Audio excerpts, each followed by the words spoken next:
Hi, my name's Liam Crawley and I'm the head chef and owner of DWL Hospitality. Today we're going to be cooking a classic sweet apple pie on Pampers short crust pastry. To start with, we're going to grease our pie tin with a little bit of Meadow-Lee margarine. We're going to use a bit of baking paper and we just want to lightly coat the outside of our pan so it's lightly greased. Next step, we're going to roll out our pastry. We want to cut our pastry to the width a little bit wider than our baking tin. We then want to place our pastry in the tin gently so our pastry doesn't crack as we fold the edges in, placing our fingers in to push it to the corners of the tray. We want to place our pastry in the fridge just so it can firm back up. Next, we want to peel our apples.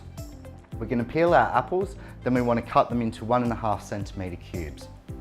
So next we're going to add our apples to our pot and we're going to add 1 tablespoon of cinnamon and we're going to add 3/4 of a cup of caster sugar. Next, we want to incorporate that through our apples and mix all of our apples till they're coated with the cinnamon and the sugar.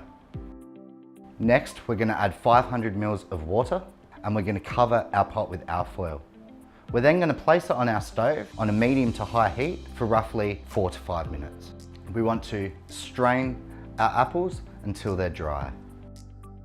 Next, we want to grab our pastry back out of the fridge. We're going to spoon our apple mix into the pie tin, making sure that all the apples well spread and well packed into our pie. We're going to roll out our pastry and we're going to cut it to the width of our pie tin to create our lid. And use the tips of our fingers to press our pastry into the edges of our base. With a little bit of water, we just want to make sure all the edges are stuck together. Next, we want to prick 3 holes in the top of the pie so we can release some steam when we're cooking it. Once our lid's on our pie, we're going to mix 1 egg with butter and we're going to finish it with a bit of milk. We're then going to brush the lid of our pie until it's nicely coated with our egg wash mix. Next, we're going to put it in our oven at 165 degrees, 35 minutes. So there we have it, classic sweet apple pie on Pampers short crust pastry.